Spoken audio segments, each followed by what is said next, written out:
Andrew Carnegie US steel company के मालिक, एक समय दुनिया में सबसे अमीर आदमी थे। 1910, 15, 20 की बात कर रहा हूं, आज से लगभग 100 साल पहले। एंड्रयू कार्नेगी बहुत कम समय के अंदर बहुत अमीर बने थे। आपने नाम सुना होगा, डेल कार्नेगी नहीं बोल रहा हूं, एंड्रयू कार्नेगी बोल रहा हूं। और एंड्रयू कार्नेगी इतना अमीर हो गए कि अमेरिकन को शक होने लगा है कुछ गड़बड़ करता है, तो यूएस सेनेट ने एक कमेटी बिठाई, सेनेटर्स ने एक कमेटी बिठाई, बोला एंड्रयू कार्नेगी के ऊपर हम ऑडिट डालेंगे, इतना अमीर कैसे हुआ। पूरी टीम ने ऑडिट किया, कार्नेगी से बहुत सवाल पूछे गए, जवाब पूछे गए, और तब जाके समझ में आया कि नहीं, ये तो बहुत ईमानदार आदमी है, बहुत बढ़िया व्यापार किया इसने। तो सबने उनको बुलाया और एक कॉन्फ्रेंस हुई, उनसे पूछा गया कि तुम इतनी ईमानदारी के साथ इतने कम समय में इतने अमीर कैसे हो गए कार्नेगी। तो कार्नेगी ने एक सिंपल जवाब दिया, बोला ये धन मेरे पास इसलिए आया क्योंकि मेरे पास एक गुण है। लोगों ने पूछा क्या गुण है, बोला मेरा गुण ये है कि मैं एक सब्जेक्ट पे 5 मिनट तक फोकस कर पाता हूं। What, 5 minute? सारे हंसने लगे, बोले हाँ मैं एक सब्जेक्ट पे 5 मिनट तक फोकस कर पाता हूं। सब हैरान हो, 5 मिनट? हंसने लगे वो, बोले 5 मिनट? उन्होंने बोला क्यों, आप में से किसको लगता है 5 मिनट फोकस कर लेंगे? सबने हाथ खड़ा कर दिया, मैं कर लूंगा। तो उन्होंने वहीं एक फोकस का टेस्ट लिया और उस ऑडियंस में 450 के 450 लोग फेल हो गए। और तब समझ में आया कि चंचलम ही मना कृष्णा परमा थी बलवद दृढ़म, ये मन फोकस नहीं कर पाता, और जिसके पास ये फोकस करना आ गया वो जीवन में कुछ भी कर सकता है। स्वामी विवेकानंद के तो फोकस के बारे में बहुत सारी बातें। एक दफा उनका वो जर्मन दोस्त पॉल जर्मनी में उनको मिला, बोला मैं आ रहा हूं 1 घंटे में। वो बोले मैं लाइब्रेरी में बैठ के किताब पढ़ता हूं। एक मोटी सी किताब उन्होंने उठाई, उठा के पढ़ने लगे।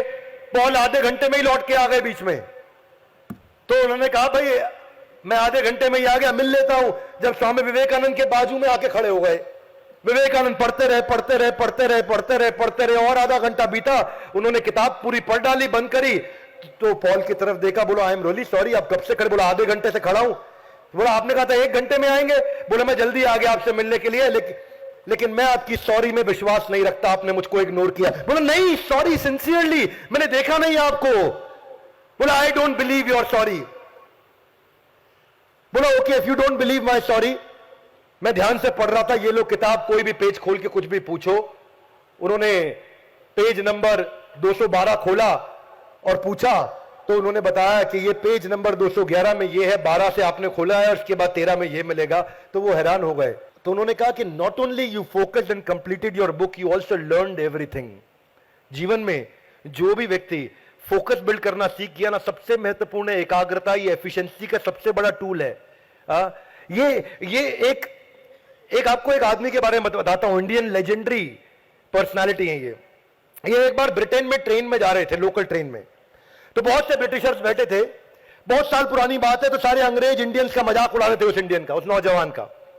अच्छा इतना हंस रहे हैं उस नौजवान पे, इंडियन नौजवान पे, तो वो नौजवान शांति से बैठा, आंख बंद करके मुस्कुराता रहा। और लोग उसका मजाक उड़ाए अंग्रेजी में, बोले लोगों को लगा इसको अंग्रेजी नहीं आती इसलिए इसको बात समझ नहीं आ रही, आंख बंद करके बैठा हुआ है। अचानक उसकी आंख खुली, उस भारतीय नौजवान की आंख खुलते ही जोर से चिल्लाए ट्रेन रोको। सबने इधर उधर देखा, स्टॉप द ट्रेन। उनको लगा इसको अंग्रेजी आती है, स्टॉप द ट्रेन बोल रहा है, और उठ के भागा और फट से ट्रेन की चेन खींच दी। तो लोग चिढ़ गए, बोले पागल आदमी, ट्रेन की चेन खींच दी। वहां पे ट्रेन का जो मास्टर होता है वो भागा भागा आया, किसने खींची किसने खींची किसने खींची? बोले मैंने खींची। बोले तुमने क्यों खींची ट्रेन की चेन? तुमको मालूम नहीं बिना कारण खींचने पर दंड नहीं, अपराध है? बोले मालूम है। अच्छा वो चुपचाप खड़ा हुआ है, लोगों का गुस्सा बढ़ गया। बोले फिर क्यों खींची तुमने? बोला अगर मैं चेन नहीं खींचता तो आज सैकड़ों लोग मारे जाते। तो हंसने लगे, सैकड़ों लोग मारे जाते, कुछ भी बोलता है ये आदमी, क्यों मारे जाते? बोला जहां ये ट्रेन खड़ी है इससे 220 गज आगे जाकर के देखना, वहां ट्रेन की पटरी टूटी हुई है। लोग हैरान हो गए, क्या बोलता है ये? ट्रेन से सब वहीं से कोई 50 लोग उतरे और आगे जाकर के गए, 220 गज पैदल गए। ठीक 220 गज के बाद ट्रेन की पटरी टूटी हुई थी। सबकी बुद्धि चकरा गई, भाई तुमको कैसे मालूम कि ट्रेन की पटरी टूटी हुई है? एग्जैक्टली वहीं पे टूटी हुई है। तो ये बोले मेरा ध्यान ट्रेन की गति पे था और अचानक ट्रेन की गति डीरेल हुई और आवाज में बदलाव आया, और उस आवाज में, क्योंकि आगे पटरी टूटी हुई थी, उस बदलाव की गति को मैं समझ रहा था। इसको बोलते हैं साउंड रेजोनेंस इफेक्ट। और जिससे मैं ये समझ गया कैलकुलेट करके, ये कुछ लोग अपनी बातों में मस्त थे, पर मैं ट्रेन की आवाज सुन करके पहचान गया sound resonance effect of physics के प्रिंसिपल से कि यहां पटरी टूटी मिलेगी। लोग बहुत हैरान हुए, बोले तुमको साधारण आदमी नहीं लगते, कौन हो तुम? बोले साहब मैं भारत से एक सिविल इंजीनियर हूं और मेरा नाम है मोक्षगुंडम विश्वेश्वरैया।